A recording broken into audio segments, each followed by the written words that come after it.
they'll discuss, and you have to put all those innuendos aside.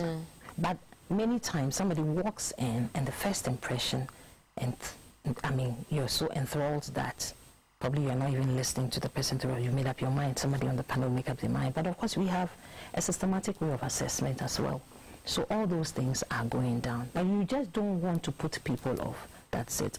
I'm not sure. I've not come across anywhere that they've discriminated here. I've heard. Maybe they do about hair and things like that. But we are saying that look your best. Look your best. Look your best. So I'm sure we've started the interview discussion already. You spoke about, in your book, 5 reasons why you didn't get that job. You spoke about qualification, experience, competence. Am I missing something? I have interview here. I think it's left with one. Yes, so your application. The application. Yes, what about the application? Okay, so what's the deal? Very big deal, because that is where you are capturing yourself. Okay. So they put a job out there. You see you qualify. You see you have experience. You've developed your competencies that you can put across. What are you going to do? You have to apply for it. And many times, adverts will put the procedure. So they said, send you an application or a letter of interest with a cover CV or a CV of this number of pages or resume, add it to it and send. How do you prepare that?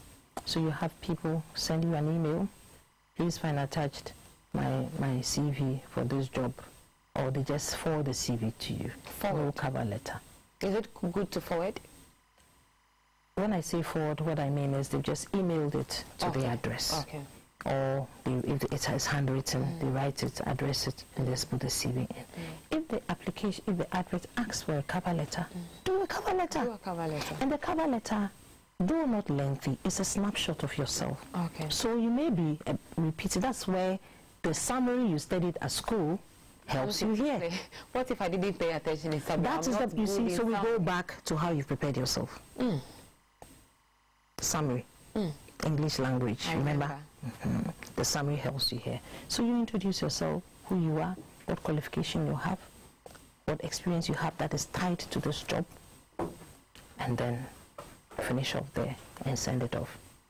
Okay, so that is where you've got to make sure that your application itself captures who you are, and your CV, which is part of your application, or your resume. You know, we use the words interchangeably, but it depends on which arena you're using that in.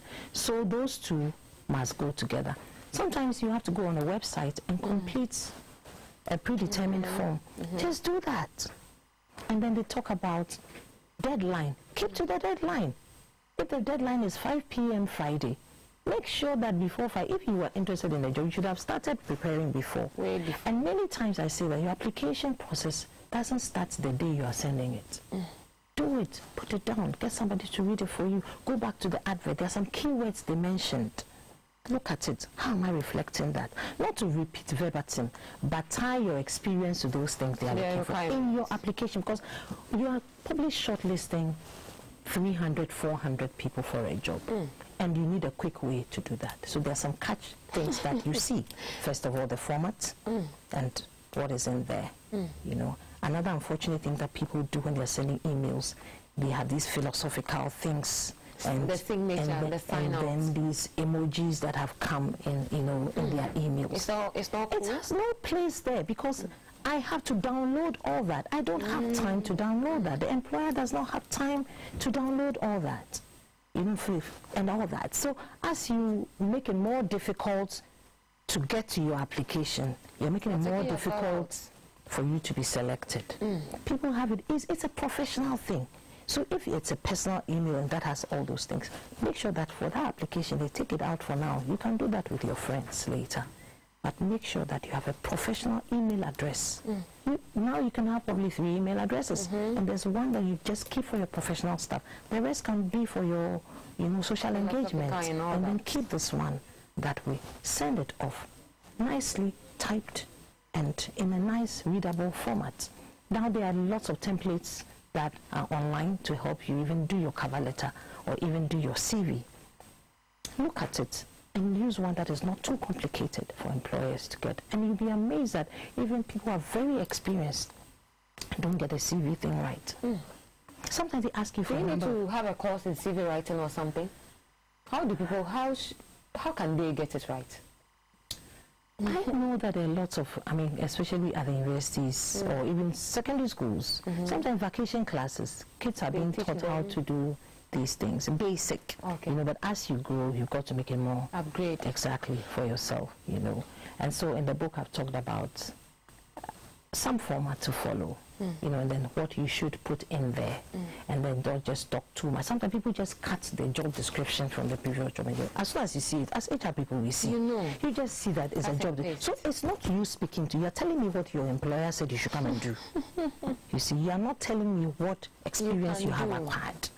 Speak to it, talk about your successes, but you've got to learn to summarize and keep it interesting and engaging and exciting. That when I get your CV, there are some CVs you see, so wow. But that's them selling themselves. Now you get to the interview, and then now you have to come and talk about it. You know, and the other thing we talk about is make sure that you're conversant with your CV, what you've put there, you yourself, you know what you put there. I've interviewed people who couldn't relate to things on their CV, and I said, things you said you've done. Doesn't mean they dubbed somebody's CV, or? Only God knows. But the point is that you must be able to speak. We'll ask you to talk about yourself, your experiences. Speak to it. You said you worked in this capacity.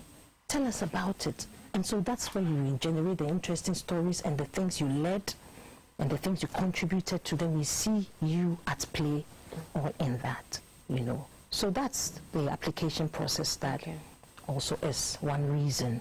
If you get it right, at least you've gone another step. Because there are steps. Okay. What's the next step? Then we talked about the interview. Okay. So after the application is, we do a shortlisting. And many times you're looking for just one person. And you have, why will you waste the time of about 20 people when you're looking for just one person? But you see, you have to have a fair process. Okay. You can't just go out and pick people. But does it happen that sometimes the employer has one particular person? They say those things, but if you have an organization that wants to follow due process, why not? I know people, sometimes they say they fake interviews. They know what they want to do. Is it true? I won't speak for everybody. I know that professionally we want to do the right thing. You know, we do headhunting, but sometimes when you headhunt, you also want to put it back in the process. Okay. You know? Why? To deceive all of us that you are doing the right thing? Not necessarily bringing a lot more people to apply, but if you're headhunting, the organization decides that we are headhunting. So we're headhunting probably 5 people. And we know where we went to because we know we could get the skills in the space. So we've seen the person play on the market. So we go out. Would you be interested? Yes, submit your application. And we still have a process of interviewing and selection. Because headhunting is all about, doesn't mean they just go and handpick one person and bring them in. Maybe you also have an internal candidate. And so you get the internal candidate also involved in the process. You know. So all that process must happen. And out of the 450 people that applied, maybe you shortlist down to 10. And then you shortlist again. How many people can you interview? You know, so you have to tighten it a bit to maybe 6, depending on the organization's policies, tighten it up. And then now you're lucky. You're one of the 6. You are nearly there. So you have to prepare for your interview. How do you prepare? Preparation involves quite a number of things. And you actually started preparing when you applied, when you saw the job. Okay, so you're psyching yourself up to it. But now you have to go back to the job advert, the job ad, okay? And then your application, your CV, what the job is. The other level of preparation is talking to people who have similar roles. Okay. Finding out about the organization you've applied to go and work in. What kind of organization is this? What is their strategy? And you can get stuff on the website. You can even walk to the organization and say, do you have your strategy documents I can get? I'm sure they'll give it to you. Or is there any writing on this organization I can get to read? Read about what their direction is. Where are they? Where do they want to go? How does your role fit? Because we are looking at what value you're coming to add. So you can then begin to match, okay, these are the things I can do. Oh, okay, they're looking at a 5-year plan and they want to up their communications, and I'm a communications expert. What can I do to add to that? Talk to people in similar roles. And then you can mock practice your interview. So you say that, get a friend to sit down and let them practice, ask a couple of questions. That is also part of preparation. You know, sometimes you'll be given some assessment to do. You can't determine what assessment, a written assessment, you can't determine that. So that one, it's just your knowledge you're going to have to play. Your writing skills come to play if you have to write. Sometimes we put you in a scenario where you have a discussion with other candidates. Why? We just want to see how you play, I mean, your team playing skills, how you leadership. You know, some things come to play, and how you communicate, how you relate to people. You know, I mean, people show up very quickly. It's just one level of it. Okay. And then you get to have the face-to-face. It's not always that you just straight into face-to-face. You may write, you may do some psychometric that is determining your personality type, because some believe that some jobs are for certain personality types. You know, is it true? Oh yes. There's a science to all this. Okay. You know, there's a science to it. So all that is done. And then, of course, if you have to come and sit with people, how are you carrying yourself? How you dressed yourself up that day?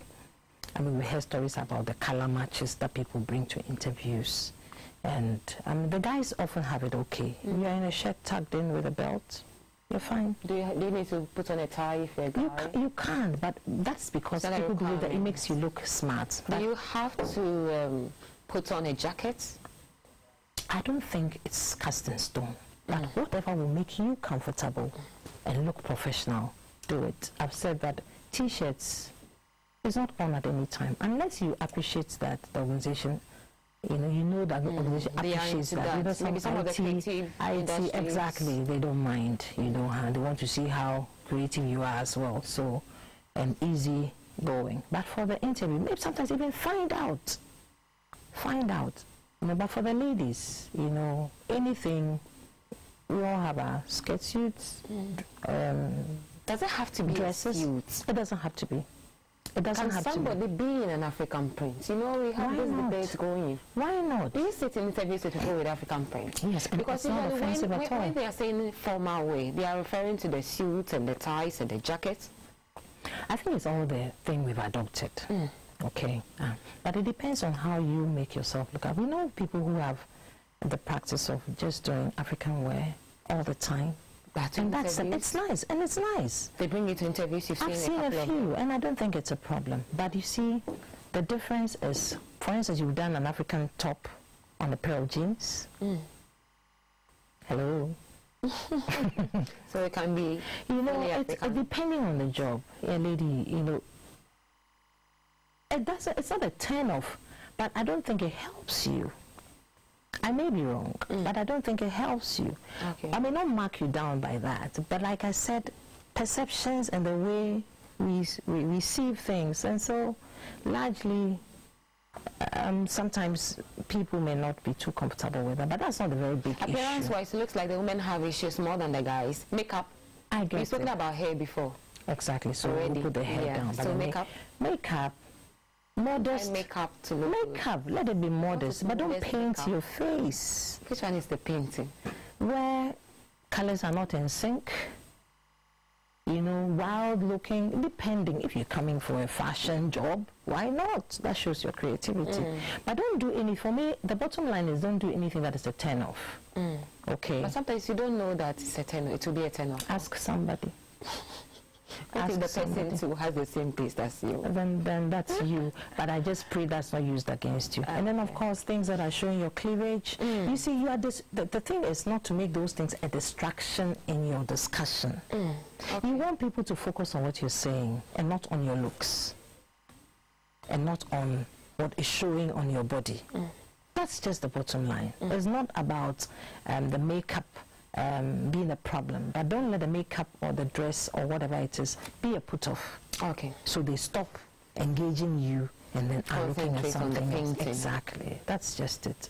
Okay. You know. And then, of course, the last thing I would say about interviews, probably, your enthusiasm. Enthusiasm. You know, the day of your interview. By enthusiasm, what do you mean? I mean, be bright. And that's all reflected in how you're looking. Okay. And be enthusiastic. Show that you're interested. You came because you're interested, not because somebody dragged you here. Some people, as soon as you ask them, tell us about yourself, and they are out there and they're trying to link it to the job. Some you have to hit and ask follow-on questions and follow-on questions. You're making your interview process difficult. We all have different communication styles. We all don't talk that well. But interviewing skills, I've said, is something you've got to develop. You have to develop it. It's a competitive environment out there, and you want to put your best foot forward. So practice, practice, practice. Even interview practices. When people, the cast are going on stage, they practice, they do rehearsals. So this is their lifetime opportunity. You will rehearse. You will rehearse. You see, you have to sometimes even look at yourself in the mirror and pick your dress ahead of time so that you don't have some accidents that day and then suddenly exactly, and all those things are contributing to you being late. And make sure you turn up on time. If you can arrive 30 minutes before time, do 30 minutes, at least 30 minutes before time. Sometimes you're now going to look for the location. If you can find it ahead, go and find it, because it's not like it used to be. Today, 20 people, you don't even know how many people, exactly. You don't know how many people are coming for the interview. You want to believe that you are the one and market yourself as the only one. You know, that is what you want to do. Is it okay? Somebody wants to know whether it's okay to follow up on your application after the interview. Okay. We all have been unsure. Exactly, found ourselves in that place. It is useful that before you close your discussion, you ask. If they don't tell you, ask when you're going to hear back. Okay. So if you are told that you hear back from us in 2 weeks, after the 2 weeks, why not? You can follow up. Sometimes it's just something. Wouldn't it be too pushy? No, I don't think so. That also shows you are interested in the job. Okay. Okay? And it depends on how you go about it as well. Find out. Because sometimes, you see, it's not all employers who are, I'm sorry to say, proactive. They think that you have all the time to wait and we need to put our internal processes in place. So we are not ready. Or we were ready, but some level, and so it's not like we've forgotten or we got to come back, but we haven't communicated. So if you prompt it, and maybe the desk officer probably is also taken ill. Something has happened. So it's fine to follow up. Okay. Follow up. A formal, nice email. If it's a phone number, you call or you send an email. Emails are more formal, so you send a formal email. I'd like to follow up where we are with this, Some have done, for instance, I've interviewed people who probably are looking at another option. And so they come and find out, when are you making your decision? Because I'm talking to somebody else. Okay. Okay. If I want to know, when I go for an interview and they ask me about my strengths and weaknesses, what do I say? Okay, that's an interesting one. It's all part of your preparation. And I've said that you should probably even ask people. Ask people, what do you think my strengths are? Ask friends. But should you be honest? Okay, so we'll go down to that. People have these words that have passed on. My strength is in, I have communication, presentation, skills, all those cliches. Yes, standard, exactly, cliches. If you can avoid those, So I won't give you stereotype strengths, but capture what you think is relevant for that job. Then for the weaknesses, some people, I'm talking to that I work too hard. That also is a cliche. And when somebody says that, what runs through your mind if you're on the panel? They're trying to dodge the question. Oh. So will you push them, will you ignore it and just use it? I may give you a scenario and ask you to speak to it. Okay. So for instance, tell me about a time that you were in conflict with a colleague or a manager. What did you do? That would tell me the approach you used. It could be fictitious, but make it up. How am I going to find out if it's true or not? But the way you communicate it will tell me whether you're speaking to it or not. Somebody can also ask you as to walk and tell me a story. Okay. Okay, so we find very creative ways of interviewing now. Okay, so Tell me a story. Back to the strengths and weaknesses. Yeah, so out of that, you are telling me something. And I've also said that an interview is not a place where you can say that one of my weaknesses is anger. When I'm angry now, you find me throwing bottles all over the place. What have you done to yourself? We don't want an angry employee on his temper. You know, so that's not the place to come and spill out all the bad things about yourself. But so how do you not lie, and how do you not speak the truth exactly? I think it's just being honest. Okay, you can talk about an area you're working on. I have, like even in the book I talked about my natural impatience. But naturally I'm an impatient person. So it reflects in a number of things. So even I have to learn to curb it. I have to learn to curb my natural impatience. And then you can be asked, what are you doing? What have you done about it? You know, what have you done? And you can talk about the things you've done about it, the practical steps you take. So when I find myself in a situation where I've given somebody a piece of work and it's delaying and I don't want to take it back, what do I do? I probably will come and say, now, can we do this together? You know, that way. So those are practical ways. But that's why I say it's a skill. It's a skill you've got to develop. Okay, let's come to your book. 5 reasons why you didn't get that job. Why? How long have you been practicing? I've been practicing for the past 18 or so years. I mean, I don't talk about pure HR. Yes, nearly 18 years. Okay, but I started off just interviewing as part of, because the business I was working with brought recruiting for clients as a business line. Oh, okay. So I started, and I had to teach myself interviewing skills. I bought a book and studied that. But the book also talks about and how you can be successful the next time around. You know, so we're talking about the reasons you didn't get it and how you can be successful. How you can get it. So we turn it around, giving you the tips as to how you can be successful. Can get it. You wanted to add something, is that? Yes, that's what I wanted to add. I think it's how you can be successful in the next time round. In the next round. What motivated you? What was it? What did you see? Okay, I think I got worried about the mistakes I saw people were making. How they didn't do themselves any good.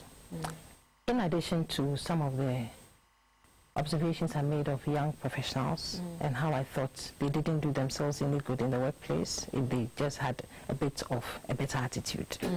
And then how I saw those that had good attitudes were making it, and you'd employ them at any time and you create opportunity for them. Those are the things that happen behind the walls. You would want to create opportunity for them at any time because of the attitude they demonstrated. You know, so those are the things that I said, look, people can't do this. Somebody's got to tell them that. So I started off almost like I was talking to somebody. Okay. And then it looked big, then we started trimming and down to make it almost like a guide that any young person can pick and then have some reflections on the things they've been doing. Let me just pick the advert instruction. Did you read and understand the advertisement? Some candidates apply for just any job, and that is absolutely unacceptable. Yes. I think you mentioned that. I just want to develop your shape. Develop your T shape. Your T shape. Okay. So Rachel, when we say T shape, you're looking at the extra.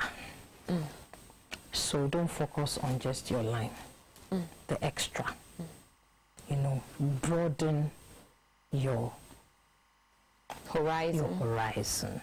Broaden your base. Get interested in other things because people are looking for people who probably even do multiple jobs to add things to your table. You know, so broaden it, learn other things, get interested in what is happening in your environment. Finally, before we go, let me just read this message and I'll ask you my last question.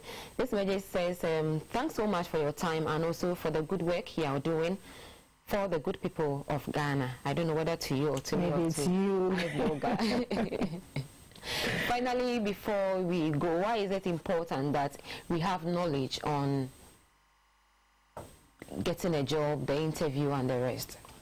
And even why should I get such a book? Funny, we talked about... Can't I Google? You can. There are things, frankly, there are things you're going to get. But like on the internet, you're going to get everything. So you've got to sift it. So this is just putting some information together and then also tailoring it to our context and what we found. The context. Okay, exactly, our context. So that we found. And then beyond this, looking at how we can engage the young people on the further questions that they have. I have a page called Career Success on Facebook. Okay. And so, and then when we are launching on the 25th of November, this Saturday, at the Kaiser King Hall. And so all the people who come in there will take their data and look at how we can support them. Which people are you expecting? Largely young people, young professionals. And then, of course, because it's tied to an initiative I have towards supporting the health and wellness of women in prisons. People who I'm looking for money from as well will be there. To give them the women. So to support, by buying the book, you're supporting that. How much is it? Looks handy. We haven't auctioned, so I need to ask my team, but they said they will have to determine the price that will give to the students. No, actually for the students, after we finish, we'll sell. You sell. And then what will go into the bookshops as well. So largely, it shouldn't be expensive. In fact, it should be public credit money for them, the young people. Okay. Thank you very much, Ms. Abba Shaw. It's a wrap on iBlogger on GBC24. Today we discuss succeeding on the job market, what you need to know, with Ms. Abba Shaw, who has written a book on 5 reasons why you didn't get that job. Thanks for watching. My name is Fanny Nana Asamoah. Enjoy the rest of our programs.